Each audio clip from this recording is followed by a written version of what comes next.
Avant toute chose, je t'invite à rester jusqu'à la fin de l'épisode, j'ai une petite annonce à te faire. Bonjour à toi et bienvenue dans le Son de la Crypte, le podcast du site de la crypto-série. Ici, tu trouveras des versions audio des articles présents sur le site. Il s'adresse aux détracteurs de l'écrit et à tous les fans de séries télévisées dont la production est terminée ou pas tout à fait. Dans ce 13e et dernier épisode de la saison 2, je te propose une liste de séries courtes à découvrir.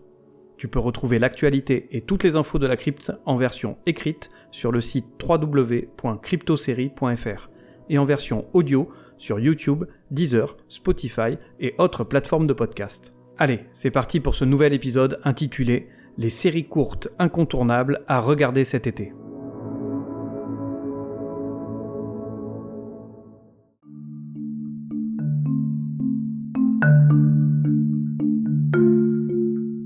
Dans la vie, il y a les séries qui se sont arrêtées bien trop tôt, et il y a les autres. Ces dernières proposent parfois des productions incessantes et font de séries pourtant délectables au premier abord, des fictions au contenu indigeste sur la longueur. Quant aux premières, que ce soit sous la forme d'une mini-série ou de séries courtes stoppées prématurément, elles laissent derrière elles une saveur exquise que l'on n'est pas prêt d'oublier. Voici quelques séries courtes incontournables que tu te dois d'avoir vues dans ta vie.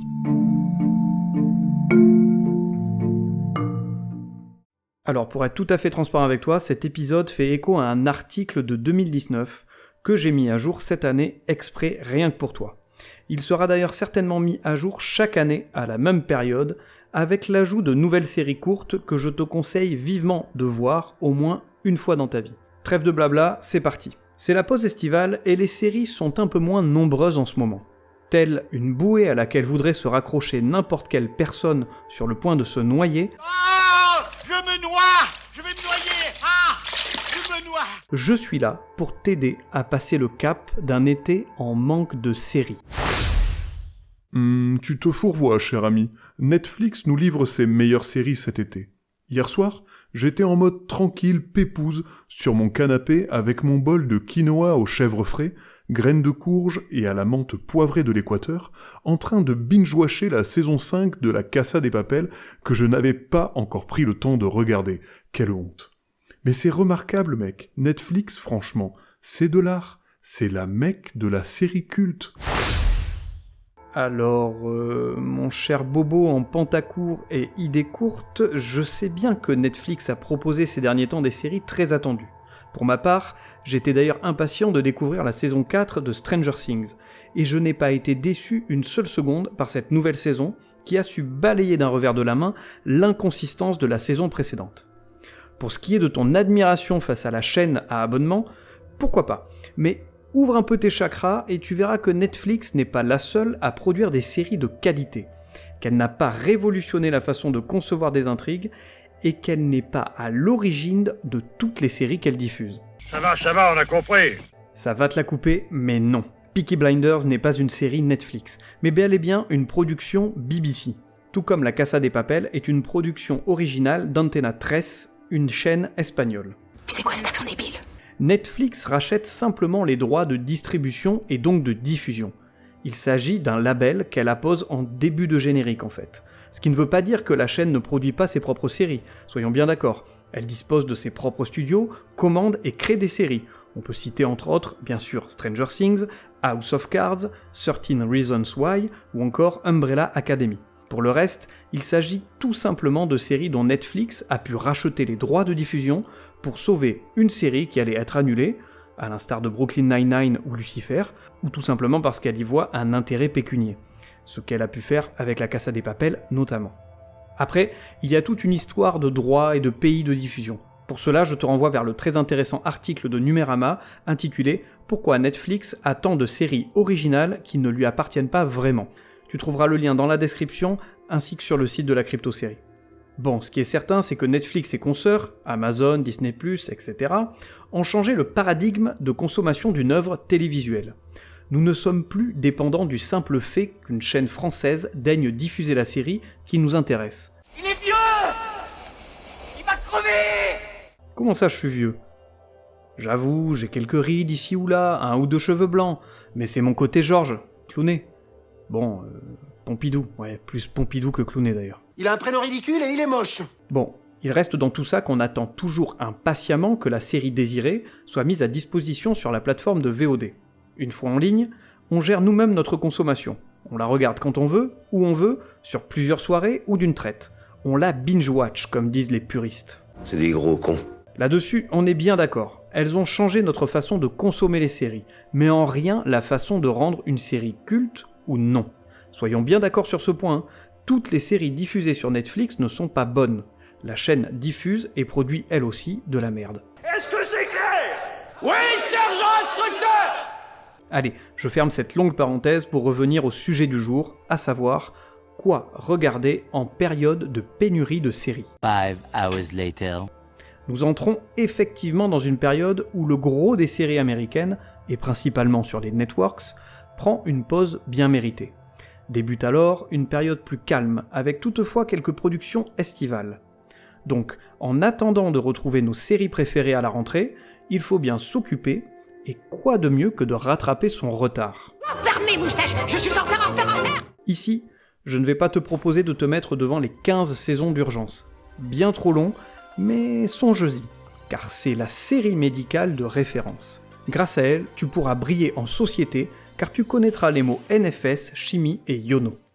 En attendant de te transformer en Dr Green, aujourd'hui, je te propose plutôt de découvrir des séries courtes, mini-séries ou séries annulées précocement, et comme je suis mignon, il y en aura pour tous les goûts. C'est parti.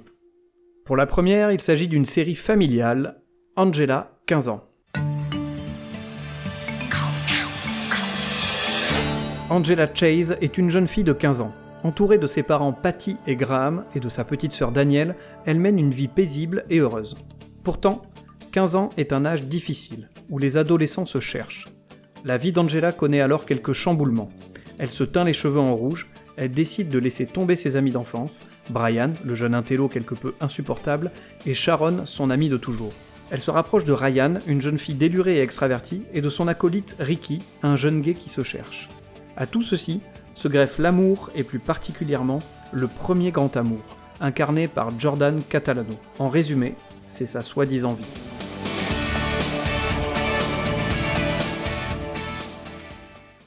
C'est la petite nouvelle dans la liste. Si tu aimes quand une fiction aborde intelligemment l'adolescence, quand une fiction s'intéresse aux relations familiales, et quand tu as la joie de découvrir d'excellents comédiennes et comédiens dans leur premier rôle, alors regarde Angela 15 ans. J'ai déjà parlé à de nombreuses reprises de cette série devenue culte. Tout y est parfait. En seulement 19 épisodes, elle réussit habilement à parler de l'adolescence sans jamais tomber dans l'écueil des clichés habituels. Bien sûr, elle va s'engouffrer dans des sujets classiques comme le sexe. Comment ça se passe avec le sexe des filles? Je sais pas. Je veux qu'elles enculées. La drogue, l'amitié, les relations parents-enfants, etc.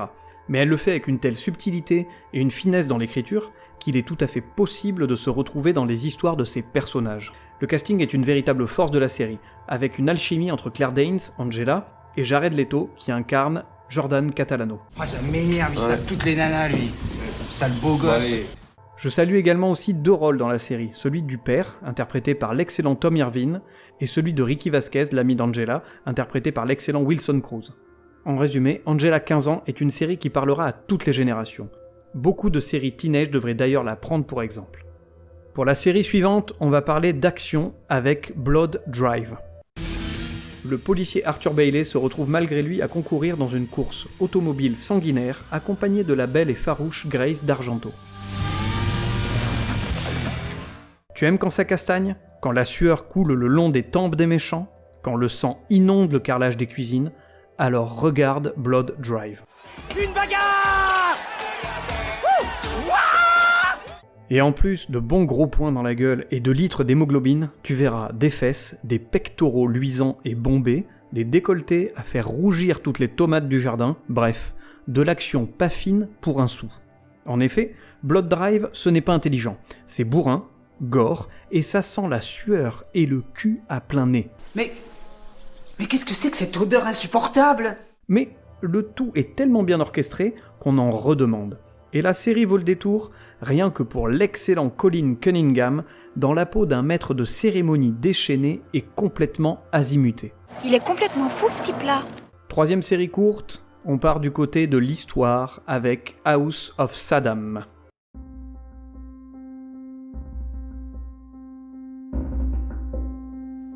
Saddam Hussein est un chef d'État connu de tous qui a fait les grands titres des journaux du monde entier. Qui est véritablement cet homme ? House of Saddam s'attache en 4 épisodes d'1 heure à retracer la vie de Saddam Hussein de 1979 à 2006, pour nous présenter à la fois l'homme politique, le dictateur et le chef de famille.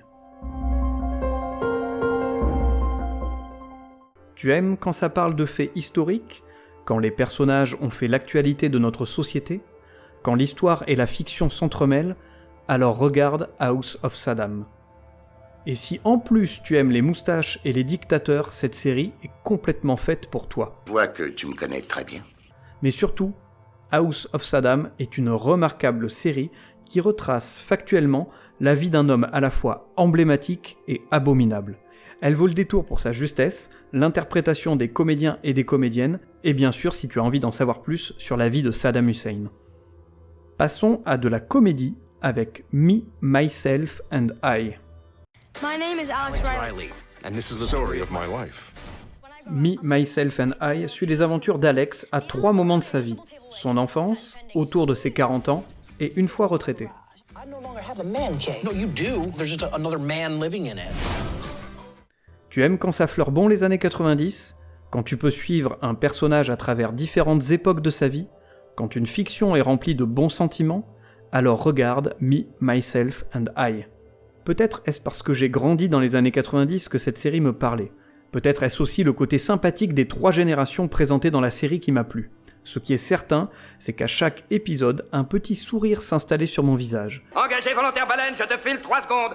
Tu entends exactement 3 secondes pour m'effacer ce putain de sourire de ta gueule de con où je te fais gicler les yeux des orbites et je t'empaffe le crâne. 1, 2, 3. Une série chaleureuse que je conseille vivement. Après la comédie, c'est au tour de la guerre, avec Occupation. Basra, sud de l'Irak, en 2003. Mike et son équipe se préparent à attaquer un immeuble qui est aux mains des Irakiens. Une fois sur place, ils sont piégés par une bombe qui explose et blesse une partie des hommes ainsi qu'une fillette qui était sur les lieux. 2 mois plus tard, en juin 2003, Mike et ses hommes reviennent au pays avec leur conscience et le poids des actes qu'ils ont commis sur place.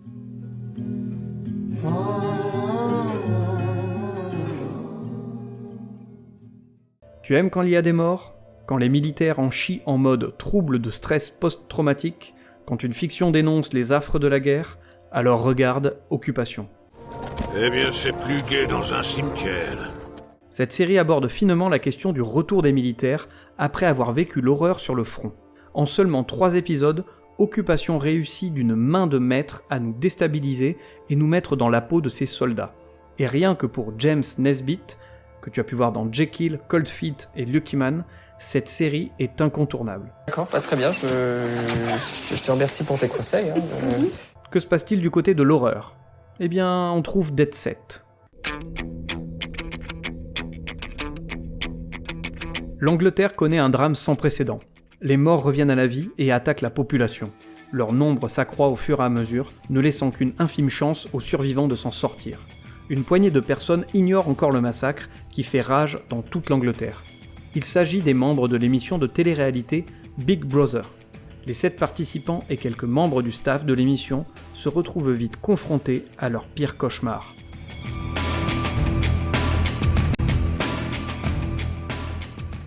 Tu aimes quand les membres se font arracher ? Quand le sang coule à flot ? Quand des abrutis se font bouffer la cervelle par d'autres abrutis ? Alors regarde Dead Set. Voilà une série de zombies qui n'y va pas avec le dos de la cuillère. C'est gore à souhait, c'est efficace, et surtout, on ne s'endort pas devant un épisode parce que ça fait 9 saisons que le héros se prend pour le shérif du monde. Comment ça je suis en train de cracher sur The Walking Dead ? Ah oui, ouais peut-être que je viens de le faire. C'est mérité quand même. Bien sûr, mais laisse au peuple ses illusions. Ses traditions. Dead Set est une série britannique qui dénonce et qui défonce. En 4 épisodes, tout est plié et il est difficile de s'en remettre. Bon visionnage. Partons du côté du drame, avec Criminal Justice.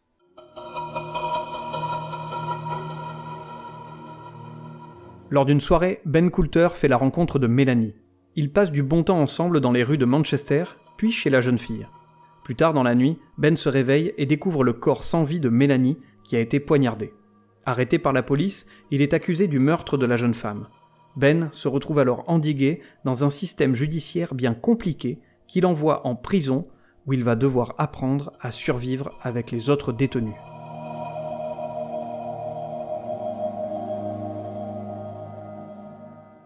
Tu aimes quand il y a de l'injustice, quand les larmes coulent de tes petits yeux, quand le bonheur n'existe pas? Alors regarde Criminal Justice. Allez-y mollo avec la joie. Je sais, Criminal Justice a eu 2 saisons, mais il s'agit d'une série d'anthologie, où chaque saison est indépendante l'une de l'autre. Ici, je veux te présenter uniquement la première saison.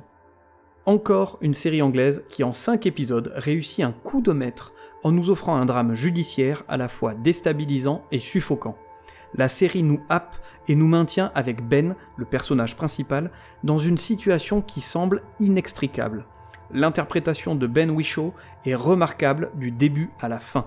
Un talent fou, vous ne trouvez pas? Je l'adore. Il est tellement sexy, enfin. Et pour toutes celles et ceux qui se sont extasiés devant The Night Of sur HBO, allez tous vous faire foutre, et bonne nuit. Sachez qu'il s'agit simplement d'un remake de Criminal Justice. Et oui, encore une fois, nos Américains aiment à piquer les idées ailleurs. J'aime pas trop les voleurs et les fils de pute. Et que fait la police dans tout ça? Voyons avec Cavill. En 2005, l'ouragan Katrina frappait la Nouvelle-Orléans, offrant aux États-Unis un désastre sans précédent. 2 ans plus tard, la ville connaît encore un très large désordre. La police a subi de nombreuses pertes. Les prisons sont pour la plupart détruites, offrant ainsi aux criminels une ville à leur portée. Face aux pillages, agressions et autres crimes en tout genre, les habitants ne se sentent pas en sécurité, malgré les efforts de quelques irréductibles policiers qui comptent bien ramener l'ordre dans leur ville. La série suit les aventures de Martin Boulet, un officier faisant partie de l'unité spécialisée dans les criminels dangereux, et son nouveau partenaire Trevor Cobb, un ancien militaire qui cache un terrible secret.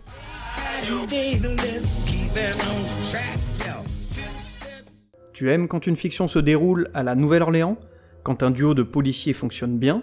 Quand les méchants finissent toujours par être condamnés? Alors regarde Cavill. Cavill n'est pas une simple série policière comme les networks ont l'habitude de nous servir. Déjà, son cadre interpelle. Elle prend place juste après l'événement tragique de l'ouragan Katrina. Mais ta gueule! Sur un fond d'histoire criminelle, avec des policiers sur le devant de la scène, elle évoque assez finement un drame socio-politique qui a frappé les États-Unis. Malheureusement, avec une seule petite saison, la série n'a pas pu aller au fond des choses, que ce soit dans les intrigues concernant les personnages principaux ou dans son discours face au drame vécu en 2005 par toute une population. Bien dommage, elle mérite toutefois de s'y attarder.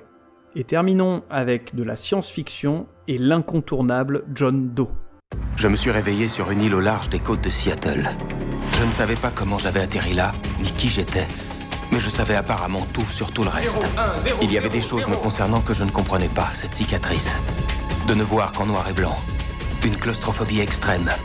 Et bien que mes dons apportent des réponses aux autres, je cherche toujours les réponses à mes questions. Comme toutes les personnes dont on ignore l'identité, je m'appelle John Doe.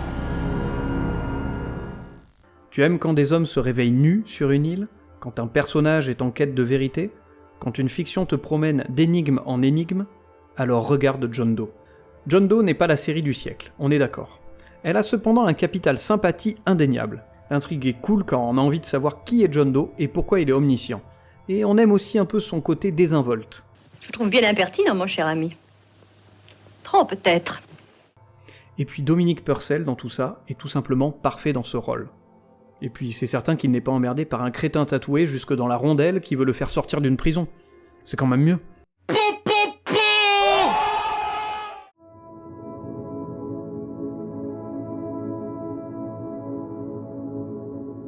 Cet épisode sur les séries courtes incontournables est à présent terminé. Connais-tu toutes ces séries? Les as-tu vues et appréciées tout autant que moi? As-tu d'autres séries courtes à recommander? Pour cela, rendez-vous dans la partie commentaires sur le site de la Crypto-Série ou sur les réseaux sociaux, Instagram, Facebook et Twitter. Tu peux retrouver tous les épisodes du Son de la Crypte sur toutes les plateformes de podcast, ainsi que sur la chaîne YouTube de la Crypto-Série. Je te donne à présent rendez-vous à la rentrée pour la 3e saison du Son de la Crypte. D'ici là, bonnes vacances, profite de la vie, et bisous.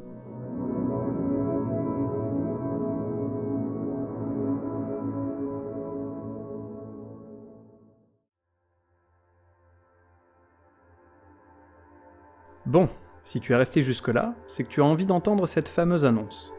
Si tu me suis sur Instagram, tu as pu remarquer que je suis allé au Hellfest. J'y suis allé tout d'abord pour écouter de la bonne musique, voir des bons concerts, et ce fut le cas, j'en ai vu de sacrément bons, et bien entendu aussi pour boire de la bière, et bien me marrer avec mes potes. Mais j'y suis aussi allé avec la casquette de la crypto-série. Et à cette occasion, j'ai eu la chance de rencontrer des groupes, 6 groupes francophones, avec lesquels j'ai parlé musique et séries télévisées. Donc je remercie vivement ces groupes-là, que je vais citer. Ils sont The Great Old Ones, Abrama, Laura Cox, Exocrine, Point Mort et Cess. Dans des styles très différents, ils valent chacun le coup. Je t'invite vraiment à aller les découvrir. Bon, ces rencontres m'ont permis de glaner pas mal d'informations sur les goûts en matière de séries télévisées de ces groupes. Je n'en dis pas plus pour l'instant, je prépare tout ça et j'espère vraiment pouvoir sortir l'épisode à la rentrée ou octobre-novembre, pas avant, il y a quand même du boulot. Donc je remercie encore une fois ces groupes de m'avoir accordé ce temps si précieux, et je remercie également le Hellfest de m'avoir permis de réaliser ces interviews.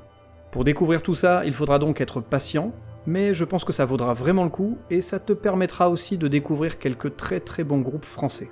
Sur ce, je le redis une nouvelle fois, passe de bonnes vacances, profite de la vie, et bisous.